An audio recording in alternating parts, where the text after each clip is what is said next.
ఇక్కడ చంద్రబాబు సర్కార్ అప్పులకి సంబంధించి ఇప్పటికీ ఈ 100 రోజుల వ్యవధిలో 19,000 కోట్ల రూపాయల అప్పు తీసుకుంది.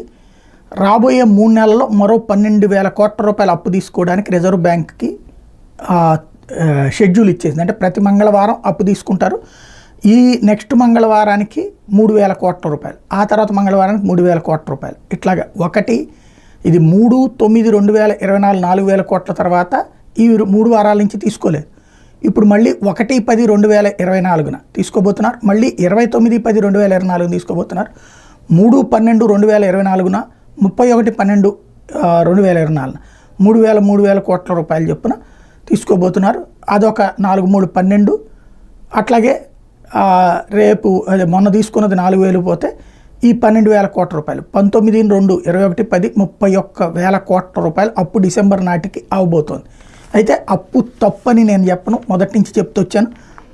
అయితే అప్పుకి సంబంధించినటువంటి దాంట్లో ఇంతకుముందు తెలుగుదేశం అనుకూల పత్రికలన్నీ ఈ వారం అప్పు ఇంత, ఈ వారం ఇంత అని రాసుకొస్తే ఇప్పుడు సాక్షి వాళ్ళు ఇదిగో ఇంత అప్పు అని రాస్తున్నారు. కాకపోతే ప్రతి వారం కాకుండా ఇక్కడ చంద్రబాబు స్టైల్ ఏంటంటే 1వ తారీఖు అప్పు, 29న అప్పు, మళ్ళీ 3వ తారీఖు అప్పు, 31వ తారీఖు అప్పు, నెలలో 2 సార్లు తీసుకుంటున్నారు.